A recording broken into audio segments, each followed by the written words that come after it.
name is István Rév. I'm the director of the Archive. Thank you for being with us at the presentation of this very heavy book.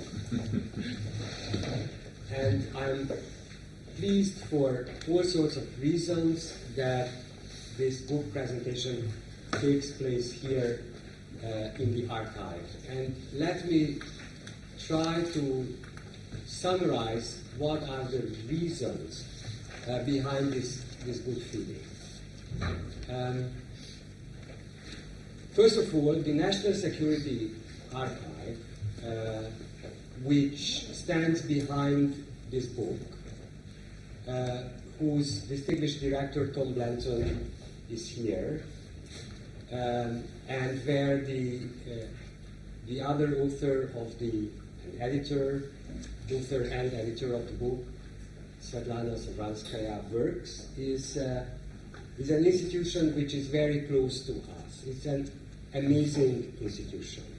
An institution that proves that archives are not dusty institutions, but archives can shape the contemporary world. They can intervene in the affairs of the world.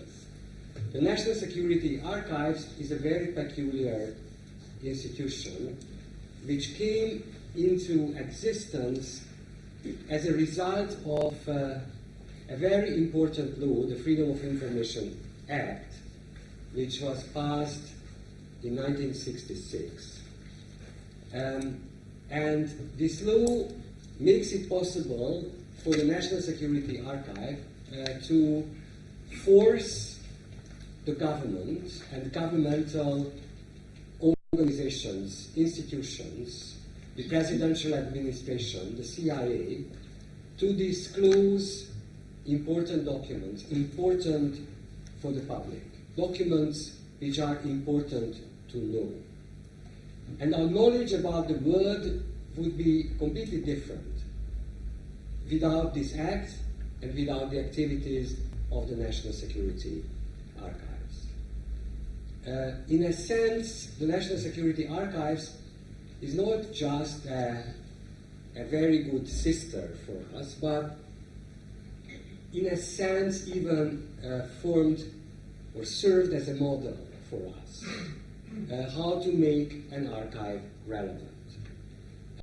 The path we have chosen is somewhat different from the mission of the National Security Archives. Still, it is absolutely clear that we would not be what we are without what Tom Blinken and George Shattuck has done. Because this is another reason why it is good to be here.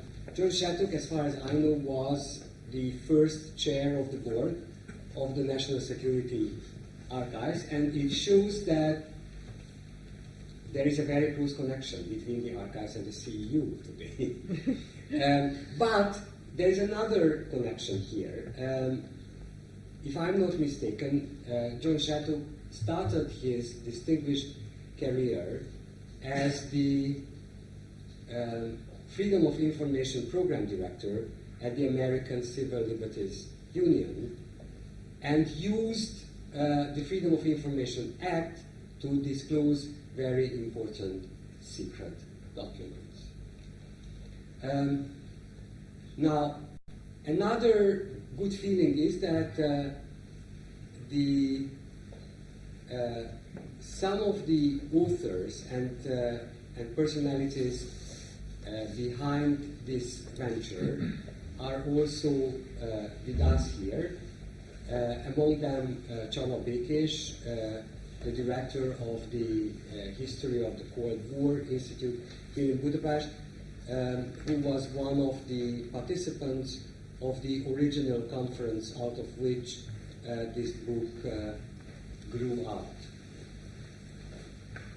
This book was published by the CEU Press, and this book seems to be the 6th volume of a series, a very serious series of archival documents The press has published a collection of very important documents about the Prague Spring, the Warsaw Pact, Germany, solidarity, the 1956 revolution and its international context, and now this book about the peaceful end of the Cold War. István Rév, the head of the press, who is with us here, played an important role in conceiving this series, and if you forgive me, I will be immodest and say, and I also played in this series. And I'm really glad that it is still in existence, and as far as I know, the next volume is in the making, and this is one of the most successful series in the history of the press. Now, this book is a peculiar book. It is not only a collection of documents. You will find two very interesting and very serious long analyses at the beginning of this volume.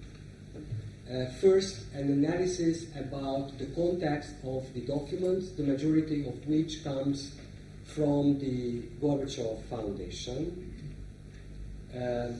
Most of these documents appear in the first time in English.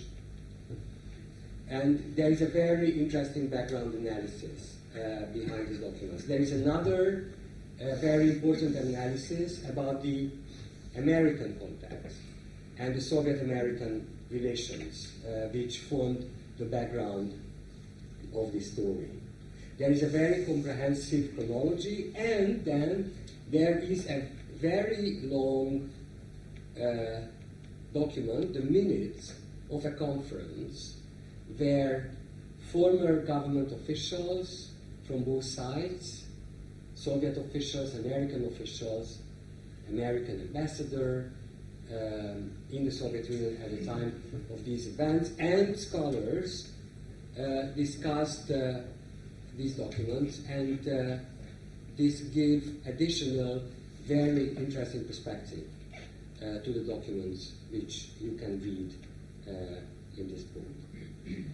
I think that after you have this book on the bookshelf, it is very difficult to say certain things about transition, about the end of the Soviet Union, and it's very difficult not to say certain things. This is a really important volume which shows that we contemporaries misjudged Gorbachev and the intentions of the Soviet Union in the early years of the Gorbachev period, 85, 86, 87, even in 88. It is also clear that perhaps even Gorbachev misjudged himself, not just the world and the situation. It is obvious from this book that there was a very interesting internal dynamic, how Gorbachev realized what the world was around himself, how the West realized who Gorbachev might be, where Gorbachev might go, how the East and Central European countries learned that it was impossible to rely anymore on the Soviet Union, that the Soviets were there not to defend them anymore. And while the peoples of East and Central Europe realized that they had to take this opportunity seriously, because neither the Soviets nor the leaders of East and Central Europe knew how to save the system which could not be saved.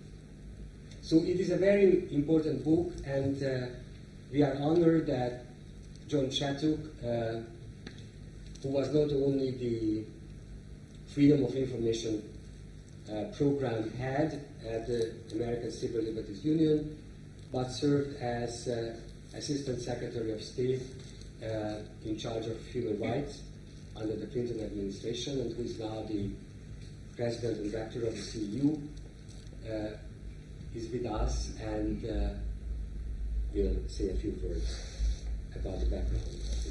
Thank you very much. Thank you, István.